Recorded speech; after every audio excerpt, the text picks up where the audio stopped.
En este podcast vamos a estar hablando acerca de un tema muy interesante que viene siendo los diferentes tipos de deudas que nos podemos llegar a encontrar en el mercado. Estaremos comentando todo lo vinculado a los bonos, a las obligaciones y también a las letras del tesoro. Que en sí estos instrumentos financieros son lo mismo, pero la única diferencia la encontramos en el tiempo, en la duración hasta llegar a la fecha de vencimiento. Por un lado tenemos a las letras del tesoro que se emiten a corto plazo, que es menos de 2 años, y suelen ser a 3, 6, 12 o también a 18 meses. Por otro lado tenemos a los bonos que se emiten a 3 y 5 años, y para terminar tenemos a las obligaciones que tienen un vencimiento superior a los 5 años. De acá en adelante me van a escuchar decir muchas veces bonos y no tanto lo que viene siendo la parte de obligaciones y letra de tesoro, ya que los bonos son el instrumento financiero más utilizado, más común, y para no estar nombrando a cada uno de estos tipos de deudas, me estaré centrando únicamente en los bonos, pero quiero que tengan presente que esta información sirve para todos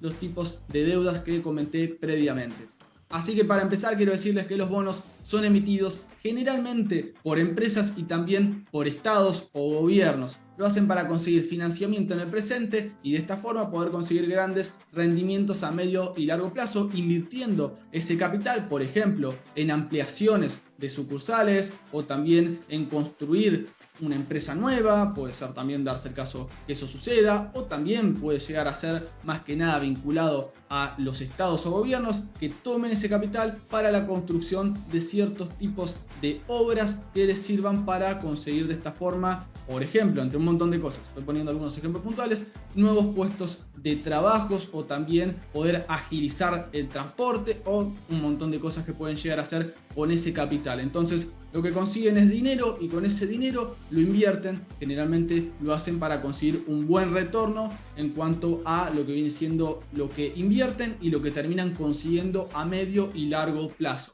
Y por otro lado tenemos a quien está financiando estos tipos de deudas, quien está invirtiendo en estos tipos de deudas, y generalmente son personas individuales, también pueden ser ciertas empresas o instituciones que están a la espera y a la expectativa de lo que suceda para poder invertir en el mercado, tomar lo que viene siendo estos bonos para justamente de esta forma conseguir un rendimiento, que viene siendo que los bonos funcionan de esta forma. Vos le estás dando un dinero a esa empresa o también a ese estado, y ellos a cambio te van a dar un rendimiento que es un rendimiento constante porque pertenece a la renta fija, es un instrumento financiero que pertenece a la renta fija. Por lo tanto vos sabes que a la finalización del plazo, cuando llegue la fecha de vencimiento, vos vas a obtener X cantidad de dinero. Esto lo quiero comentar porque además de ese rendimiento que te va dando, vos vas a conseguir, cuando finaliza el plazo, que te devuelvan la totalidad del dinero que vos en un principio estuviste invirtiendo en este bono. Por lo tanto tenemos que la empresa o el estado que está emitiendo este bono consigue esa ventaja de tener el dinero hoy para hacer las cosas que necesita hacer en la actualidad. Y por otra parte los inversores consiguen un retorno, y a la vez también cuando finaliza el plazo del bono consiguen que les devuelvan la totalidad del dinero que en un principio estuvieron invirtiendo. Igualmente quiero comentar que hay un tema muy importante que viene siendo la diferencia entre el valor de mercado y el valor nominal. El valor nominal es el precio al cual se emite el bono y al cual sale a mercado en un primer momento. Ese valor va a ser respetado por el emisor de la deuda y será pagado por él mismo a la finalización del plazo. Con esto quiero decir que si el bono sale a mercado en un principio a $100, cuando termine el plazo, ese estado o esa empresa que emitió ese bono va a estar devolviéndole a los inversores esos mismos $100. Y a la vez también, obviamente, en todo el plazo en el cual fue transcurriendo en la vida útil, por así decirlo, del bono, le fue dando al inversor ciertos rendimientos a nivel porcentual. Entonces esto es importante, ¿por qué? Porque por un lado tenemos eso, que es el valor nominal, que es el valor, justamente el precio al cual se emite el bono. Y por otro lado tenemos el valor de mercado, que es el valor que va fluctuando constantemente y a veces va a estar por debajo y otras veces va a estar por encima del valor nominal. Las personas pueden vender sus bonos antes del vencimiento si así lo desean y si consideran que es la mejor opción, tomando en cuenta sus preferencias. Con esto también quiero comentar que puede ser que en algún momento, por las circunstancias y por las situaciones actuales que tenga esa empresa o ese estado, las personas valoren de una forma positiva o negativa ese bono. Por lo tanto, puede ser que en algún momento la demanda sea alta, por lo tanto el precio tenderá a subir. ya que tenemos una oferta lineal frente a una demanda ascendente, lo cual va a terminar haciendo que el precio se impulse, formando un nuevo punto de equilibrio en una cotización por encima del valor nominal. Puede ser que en vez de cotizar a 100, cotice a 110. Y las personas, pese a que saben que cuando termine lo que viene siendo el plazo, cuando llegue la fecha de vencimiento, el Estado o la empresa que emitió el bono no le va a dar 110 dólares, le va a dar el valor nominal, que son 100 dólares. Pese a que saben eso, deciden tomar esa decisión de comprarlo, ya que, por ejemplo, en esa instancia, lo cual es muy normal, lo que viene siendo la renta variable, la parte de la bolsa, no está dando grandes retornos y quizás está en un mercado bajista. Por lo tanto, no les llama la atención la bolsa y deciden pasar más que nada de la renta variable a la renta fija. La renta variable, por ejemplo, son las acciones que vos no sabes tras finalizar X cantidad de tiempo cuánto dinero vas a tener. No sabes si tenés una ganancia o una pérdida. Y por otro lado tenemos la renta fija, que te da esa solidez al saber vos cuando finaliza el plazo de tiempo cuánto dinero vos vas a terminar obteniendo. Por lo tanto, como digo, en algunas situaciones puede ser que la demanda sea alta, lo cual haga que el valor del bono en el mercado suba y se eleve y la gente esté dispuesta a pagarlo. Y en otro momento el escenario puede ser opuesto, es decir que, por ejemplo, la renta variable está dando grandes beneficios, las acciones están subiendo en gran medida, las acciones de las principales empresas, por decir un ejemplo cualquiera. Por lo tanto, las personas pierden el interés en la renta fija y pasan a la renta variable, y eso hace que la parte de los bonos pierdan cierto interés, disminuya la demanda frente a una oferta estable, lo que hace que la cotización caiga hasta encontrar un nuevo punto de equilibrio en un precio por debajo generalmente del valor nominal. Puede ser que en esa circunstancia la cotización de ese bono que ingresó a mercado y cuyo valor nominal es de 100 dólares baje a ser de 90, 80 o 75 dólares, por poner un ejemplo concreto. Y esto generalmente termina siendo como ese juego entre renta variable y renta fija, donde a veces las condiciones son mejores para la renta fija, por lo tanto mucho se pasa en ese sector, lo cual hace que los precios de ciertas deudas aumenten, la cotización de los bonos, las obligaciones y las letras crezcan en el mercado, y en otras circunstancias puede ser que las condiciones de la renta variable sean positivas, lo cual va a hacer simplemente que la gente pierda interés en la renta fija, pase a la renta variable y por lo tanto el valor de mercado de los bonos, las obligaciones y las letras de tesoro sea inferior a ese valor nominal, a ese valor justamente al precio al cual fue emitida esa deuda.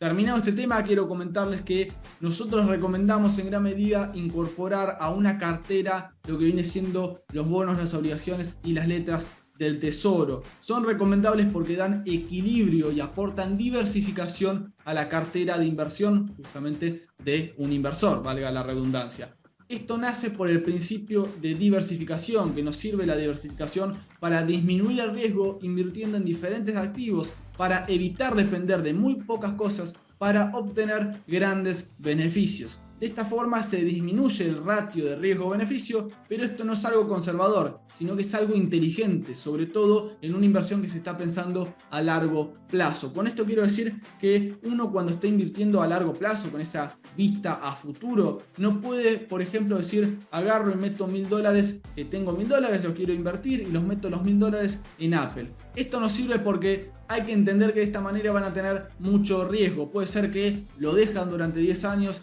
y Apple deja de tener los rendimientos que tiene en la actualidad, y descontando el beneficio que le dan los dividendos, que los dividendos simplemente es una forma que tienen las empresas de distribuir parte de sus ganancias entre los inversores. Es una modalidad muy usual que, bueno, suele ser trimestral, pero también hay algunos dividendos que se otorgan de forma anual, otros que se otorgan cada 6 meses. Eso depende según la política de reparto de dividendos que tenga la empresa. Entonces, descontando, ya tomando en cuenta lo que viene siendo los dividendos, puede ser que termine el plazo y ustedes están un 25% por debajo de lo que viene siendo lo que ustedes en un principio invirtieron. Si invirtieron 1000, están con $750 10 años después. Y además de eso, no es que perdieron esos $250, sino que también por culpa de la inflación, lo cual termina haciendo que, sea cual sea el país en el cual ustedes se estén fijando, aunque sea Estados Unidos, hay inflación, y eso termina generando que las personas pierdan poder adquisitivo por culpa justamente de esta inflación. Por lo tanto, eso también hay que tenerlo en cuenta, que no solamente perdieron esos $250,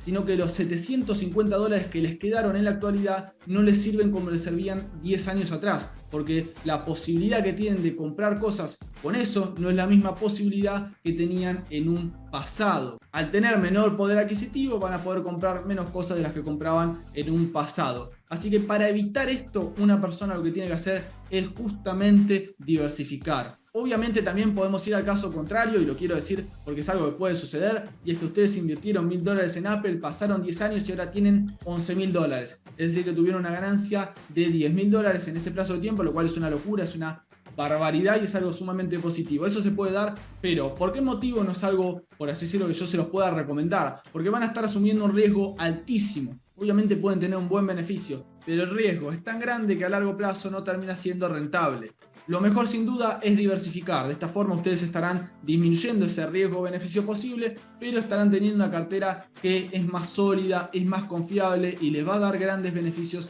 seguramente a largo plazo. De esta forma van a estar, por así decirlo, pueden estar dividiendo ese capital, diversificándolo en diferentes instrumentos financieros. Pueden ir a acciones, también a índices, a bienes raíces si tienen ganas también, obviamente hay que tener un capital un poco más elevado generalmente, pero pueden pasar también a criptomonedas. Hay un montón de instrumentos financieros, incluido obviamente lo que hablamos en el día de hoy, que es la renta fija, que pueden sumar a su cartera para tener una buena diversificación y tener una solidez muy importante que a futuro posiblemente les dé grandes beneficios. Y esto lo quiero comentar y unir más que nada con, por ejemplo, el S&P 500, que es el índice principal de Estados Unidos, que lo que hace es recopilar o recaudar o juntar a las 500 empresas más grandes del país y de esta forma crear un índice que a lo largo de la historia terminó dando un retorno promedio anual de un 11% en dólares, lo cual obviamente es algo muy positivo. Quiero comentar también que no es que todos los años da un 11%, es algo que está cotizando en el mercado, es renta variable, por lo tanto a veces te da más,